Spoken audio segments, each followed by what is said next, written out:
โยมทำอะไรอ่ะนี่เด็กกระดิ่งครูของเขาส่งคนไงตัวเองเฮ้ย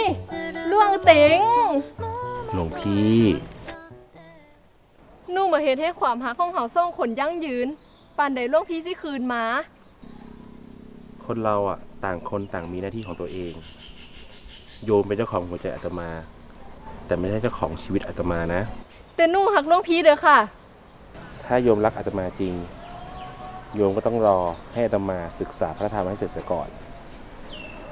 จำมุนาวัตตีโลโกโยมเข้าใจใช่ไหม เข้าใจเจ้าค่ะ เจริญพร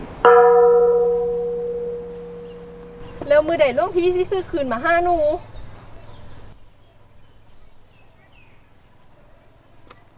ลาสิกขาแล้วหนึ่ง ตา